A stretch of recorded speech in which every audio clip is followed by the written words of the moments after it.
In this video, we will be ranking the top 10 new evolutions of pre-existing Pokemon introduced in the Sinnoh region.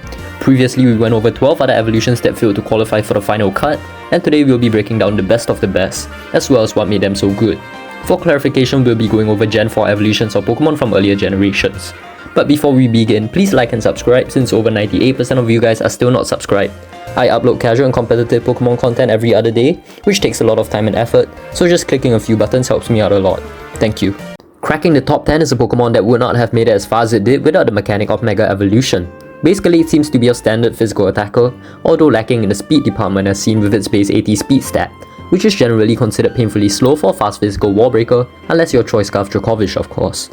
That aside, Gallade was always a versatile Pokemon, boasting an expansive moveset. It was very easy to customize and fit onto a team, be it as a Swords Dance Sweeper with Psycho Cut, Close Combat and Night Slash, and attackingly with Taunt and Will-O-Wisp, or more defensive Bulk Up Sweeper with Drain Punch and Swords Dance.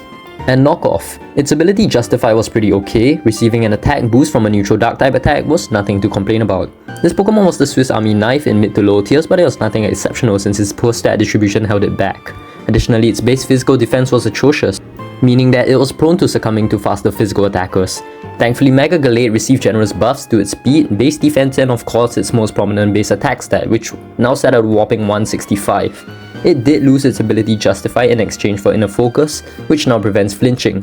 That was a bit of a downgrade, but Mega Gallade was a decent wall breaker in Gen 7 OU, capable of outspeeding threats like Kartana, and Mega Garchomp and outputting solid damage with its wide arsenal of coverage moves. It typically ran a Swords Dance set that could be modified to counter specific threats, Ice Punch for Tornadus Tyrian and Gliscor for example. It was considered to be a decent pick by many. Picking the 9th place spot is Porygon-Z, the evolution of Porygon-2. Porygon-Z had good stats and coverage moves all around, and from a first glance you'd deduce this Pokemon to be a fast and frail special attacker. You'd be correct, but what truly defined Porygon-Z was its ability adaptability, raising the power of its stat normal type moves from 1.5 times to 2 times. Traditionally, normal has not been a great offensive type, but Porygon-Z takes advantage of its diverse move pool, capable of hitting rock, steel and ghost types with hidden power ground, dark pulse, thunderbolt, etc. Its signature move Tri-Attack is a base 80 power normal type move with a 20% chance of inflicting paralysis, burn or freezing the target, making it one of the strongest special attacking normal type moves without a drawback at that time. Porygon-Z was a fearsome nasty plot or all-out sweeper in upper tiers like OU and UU, as well as occasionally seeing use in VGC as a fast glass cannon. Though its base 90 speed was sort of mediocre, a Choice Scarf could overlook this and threaten to be tricked onto an incoming defensive Pokemon, crippling it. Z Conversion was a Z move that could be learned in Gen 7 as long as it held the Normalium Z, a one-time boost to all of its stats. Sadly, Porygon-Z could no longer hold its Choice Scarf in that scenario, meaning it could easily be outspat and KO'd before it received these essential stat boosts. In later generations, it saw a minor drop into the NU tier, where it currently resides, outclassed by faster and stronger special attackers from newer generations, but still a notable special threat. At number 8 is the Pokemon Rhyperior. Design-wise, I'm not a huge fan of this thing, but it is a monstrous physical attacker with a wide variety of coverage options. It also receives the ability Solid Rock, which reduces the damage taken from super effective moves by 25%. It synchronized well with its colossal defense stat of 130 and base 115 HP to make up for its egregious defensive typing of ground and rock. Although its speed and special defense leave much to be desired, banded Rhyperior sets are fairly common, since this absolute behemoth can take on nearly any physical attacker in a 1v1 and threaten a one-hit KO on frailer Pokemon. Stab Earthquake, Rock Blast, Mega Horn for grass types, Ice Punch. You could also run a more defensive set on Rhyperior with Stealth Rock and Toxic, as well as the leftovers item since Rhyperior lacks any reliable form of recovery. Swords Dance sets rose in popularity in later generations, allowing Rhyperior to further magnify its already superb attack stat in the face of a helpless opponent. Overall, Rhyperior is quite a miracle worker, overcoming its awful type combination with good stat distribution, a wide move pool, and an irreplaceable role as a bulky ground-type hard hitter, at least before the introduction of base Ursaluna. It debuted in Gen 4 UU, remaining fairly consistent there before eventually tilting to RU, where it reigned as a dominant force. The 7th place spot is actually occupied by two Pokemon. It's a tie between Roserade and Togekiss since I could not decide the better of the two. Both these Pokemon function differently. Roserade was one of the most consistent hazard setters and support Pokemon of its time. Its base 90 speed meant it could get spikes or toxic spikes up before slower hazard setters, while also threatening them with Step, Sludge Bomb or Energy Ball from its impressive base 125 special attack. Stun Spore or Sleep Powder could also be easily incorporated into Roserade's moveset, allowing it to effectively hinder threats like Suicune or Tyranitar, making them more manageable for the team. Roserade's abilities were also fairly useful. Poison Point could potentially inflict poison on an enemy Pokemon attempting to make contact with Roserade, chipping it down over time with residual poison damage. Natural Cure could cure Roserade of all status ailments upon switching out. Roserade also saw very niche use in Gen 5 VGC as a counter to the infamous Spore Spammer, Amoonguss. Its Grass and Poison type granted immunities to Spore and Toxic respectively. Offensive Roserade sets saw a rise, running Hidden Power Ice or Fire paired with the Life Orb to maximize super effective damage on opposing Amoonguss, as well as stab Leaf Storm or Giga Drain. In later generations, Roserade was overshadowed by premier hazard setters but still found itself managing respectably well in the RU tier, as a quick hazard setter that could also threaten big damage on opposing Pokemon. It also received the move Synthesis for recovery, allowing it to get more long-term value. Togekiss, on the other hand, was one of the most annoying offensive Pokemon to face thanks to its ability Serene Grace, which doubles the chance of a move secondary effect activating.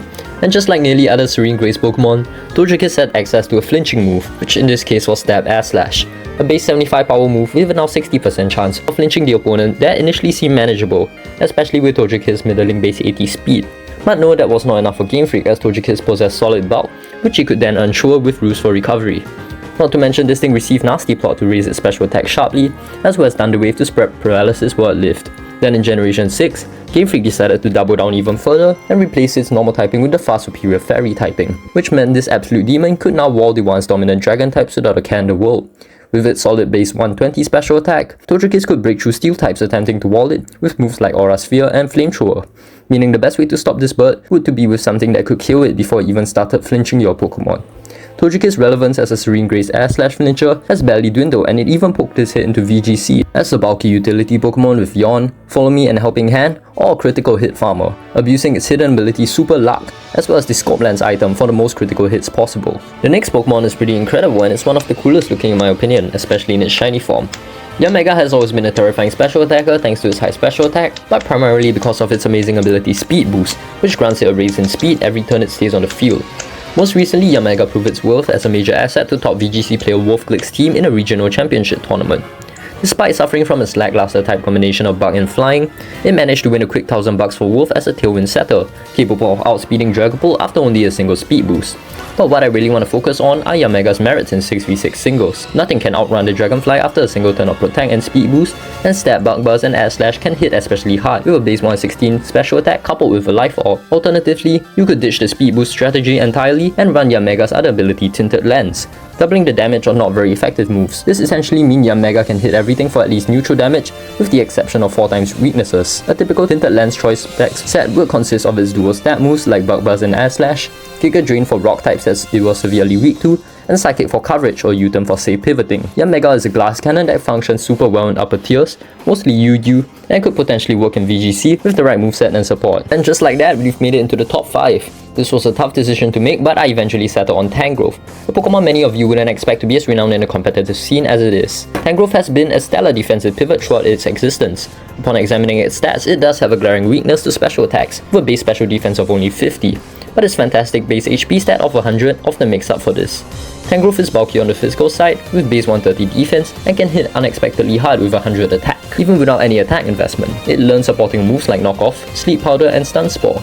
Great attacking options like Stab, Power Whip and Earthquake as well. In Generation 5, Tangrowth was blessed with the ability Regenerator, a key component that made so many store Pokemon as good as they are today. This ability restores a third of your health upon switching out, and even without switching out, Tangrowth made itself hard to get rid of with reliable recovery options. You have Synthesis, Giga Drain, Leech Seed. Tangrowth had a bit of a fall off into the RU tier after the Sleep ban in Generation 5, meaning it could no longer take advantage of its move Sleep Powder. Despite this, Tangrowth rose to relevance in the generation right after as one of the best checks to huge power Belly Drum Azumarill. Unlike other defensive grass types that were stuck with a secondary poison typing, Tangrowth's pure grass meant that it resisted the omnipresent ground type moves in upper tiers. It seemed Tangrowth was unstoppable, as with Generation 7 and 8 came more Pokemon that Tangrowth could effortlessly wall. Ash Greninja, Mega Garchomp, Primarina and so on. Hidden Power Fire allowed it to swiftly eliminate threats like Ferrothorn, Kartana and Mega Scizor. Its poor special bulk could be remedied with the Assault Vest or more offensive Tangrowth sets. Over its 18 years of existence, Tangrowth has built itself a legacy as one of the most meta-defining physical walls, holding strong in the face of power creep. At number 4 is the Pokemon Mamoswine. As the only Pokemon with the Ice and Ground type, Mamoswine boasts an excellent, almost unresisted type combination. Abled by its monstrous base 130 special attack stat and decent bulk, the Mammoth could break through nearly everything with ease, banishing Pokemon like Flygon to Purgatory with a single Ice Shot, and even showing its face in Gen 4 Ubers as a Stealth Rock setter and a check to Garchomp. A single Earthquake was enough to OHKO Jirachi, and Mamoswine's ground typing meant it was neutral to the pesky Serene Gray's iron hits that Jirachi fired off. Stone Edge could also hit Gyarados, one of Mamoswine's most common checks, super effectively. Base 80 speed wasn't necessarily slow, and Mamoswine could annihilate almost anything that didn't resist its attacks with 2 hits or less. Then in Generation 5, Mamoswine received a gracious buff in the form of a new hidden ability Tick Fat, halving the damage from incoming fire and ice type attacks. This buff obviously strengthens Mamoswine and allowed it to hold its throne in the OU and UU tiers, demolishing omnipresent dragon types like Latios and Dragonite and showing no mercy on incoming steel types with its Step Earthquake. Its most optimal moveset was as an all-out attacker with the Life Orb, running moves like Ice Cold Crash, Earthquake, Ice Shot for priority, and Knockoff or Superpower, either of which could be substituted for Stealth Rocks. Frankly, Mamoswine lacks versatility, but the moveset led home to perfection, complemented by its excellent typing and stats, make it a force to be reckoned with. Now let's get into the top 3. The best of the best, cream of the crop, whatever you want to call it. These Pokemon have had metagames revolve around them at least one point in time, and their reign amongst top Pokemon is undisputed. At number 3 is Magnezone, and just like a weird spaceship entity that it is, this thing only has a single objective in the early metagames: trap and destroy steel types, specifically with its ability Magnet Pull, which prevents steel types from escaping as long as it's on the field. Why is this important? Firstly, the concept of preventing a Pokemon from fleeing is much more broken than it sounds. Imagine being completely helpless, capable of doing nothing but watching as a Dugtrio annihilates your Aggron with Earthquake, or watching in horror as Wolfglick's cheesy Gothitelle Perish Trap team actually works.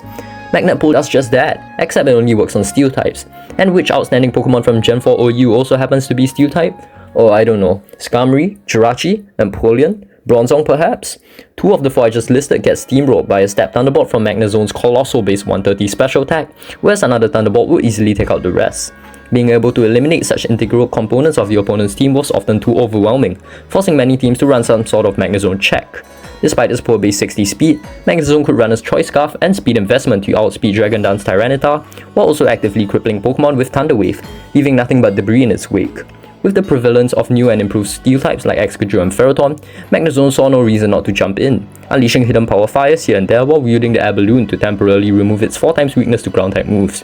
Even in Ubers, Magnezone reared its ugly head to ensure no tiresome Ferrothorn would leave the field scot-free, or alive for that matter. As the Fairy type saw a surge in success, so did Magnezone and its hard-hitting flash cannons, the Tapu Quartet, Clefable, Mega Diancie.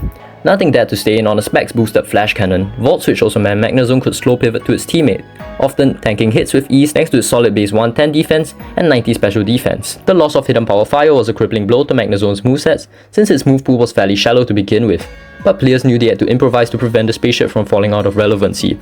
Iron Defense Body Press Magnezone was introduced.